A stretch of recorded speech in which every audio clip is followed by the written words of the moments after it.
கிறிஸ்துவில் அன்பானவர்களே, ஆண்டவரும் இரட்சகருமானவர் இயேசு கிறிஸ்து அவருடைய விலையேற பெற்ற நாமத்தில் நான் உங்களை வாழ்த்துகிறேன். கர்த்தர் உங்களை ஆசீர்வதிப்பார்.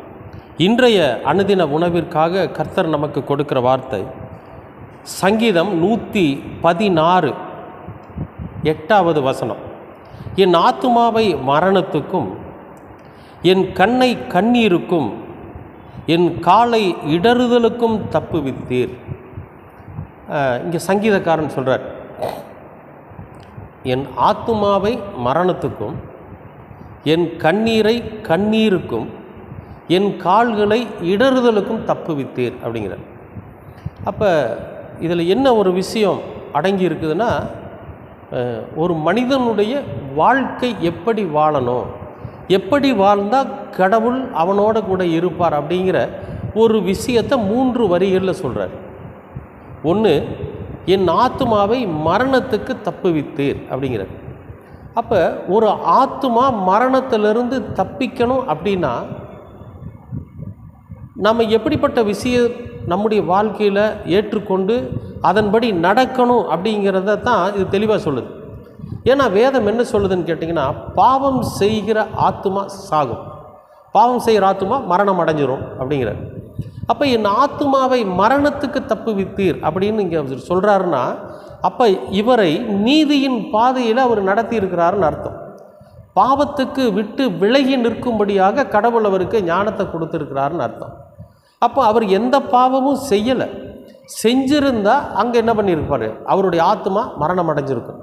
ஆனால் தன்னுடைய ஆத்மாவை மரணத்துக்கு தப்புவித்திருக்கிறீர் அப்படின்னா, அப்போ இந்த உலகத்தில் நடக்கக்கூடிய விஷயங்களை பற்றி முழுமையாய் ஆராய்ந்து எது சரி, எது தவறு, எது பாவம், எது பாவம் இல்லை என்பதை வேறு பிரித்து பார்த்து அவருடைய வாழ்க்கையை வாழ்ந்துட்டுருக்கார்.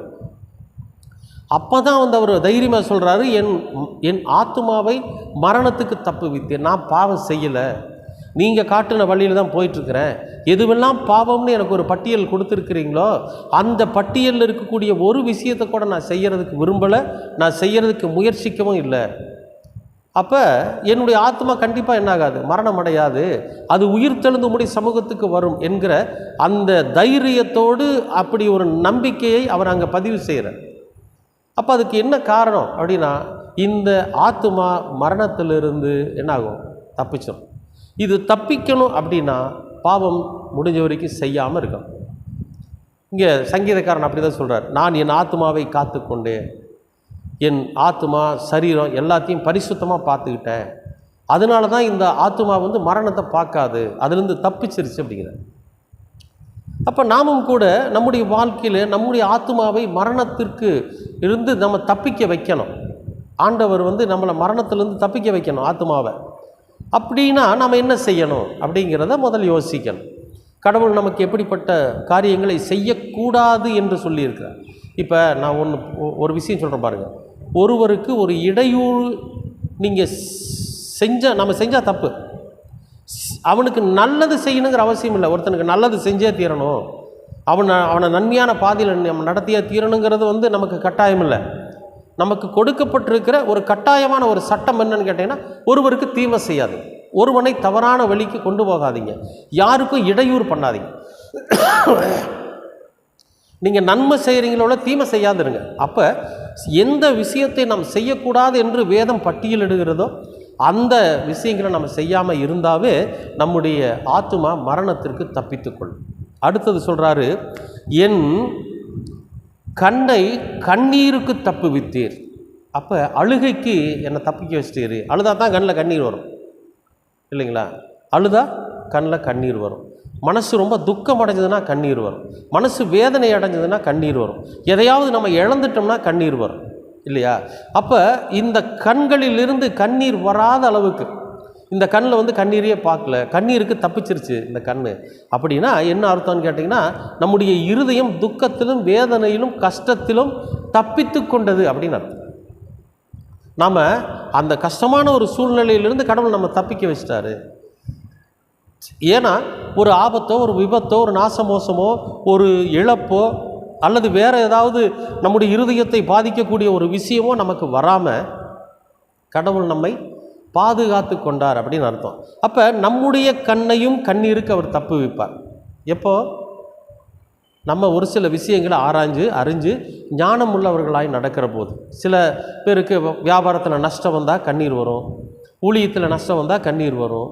இப்போ நிறைய விஷயம் நம்ம எடுத்து செய்யக்கூடிய ஒரு காரியத்தில் தோல்வி அடைஞ்சிட்டோம்னு வச்சுங்களேன், நமக்கு அழுகாட்சி வந்துடும் இல்லையா? எப்பேற்பட்ட ஆளாக இருந்தாலும் கண்ணீர் விட்டுருவாங்க.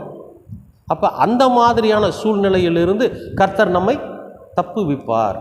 அடுத்தது, என் காலை இடறுதலுக்கு தப்புவித்தேன். இடறினா தவறி போய் விழுந்துடுறது, தவறான வழியில் போகிறது. கல் தடுக்கி விட்டு விழுகிறது மட்டும் இடறுதல் அல்ல.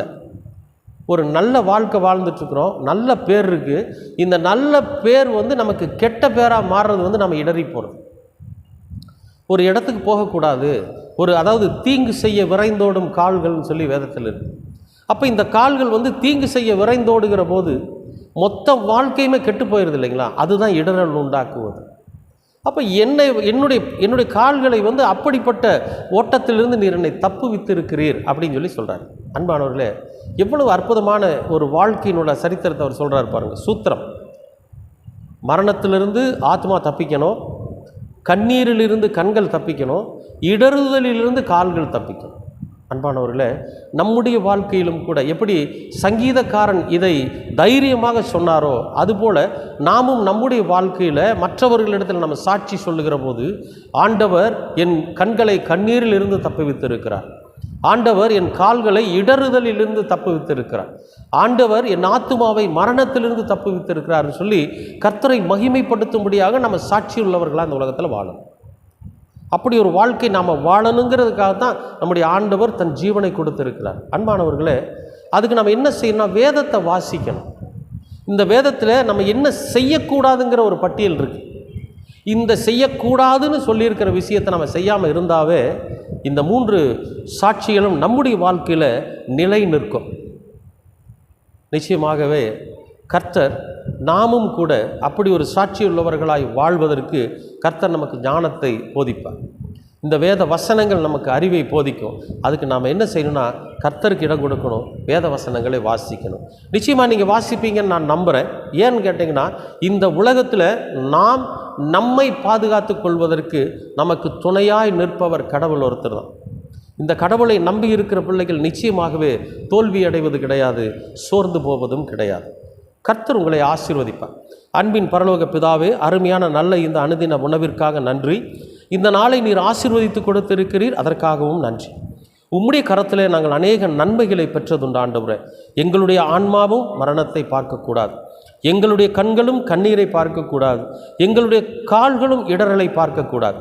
ஆண்டவரே, எப்படி சங்கீதக்காரன் அங்கே சாட்சியுள்ளவனாய் இந்த வசனத்தை எழுதினாரோ, அதுபோல் நாங்களும் எங்களுடைய வாழ்க்கையில் சாட்சியுள்ளவர்களாய் நிற்க நீர் எங்களுக்கு கிருபை பாராட்டும். உம்முடைய இரக்கமும் கிருபையும் எங்களை வழிநடத்தட்டும். இரட்சகராம் இயேசு கிறிஸ்துவின் வழியாய் கேட்கிறோம் நல்ல பிதாவே. ஆமேன், ஆமேன்.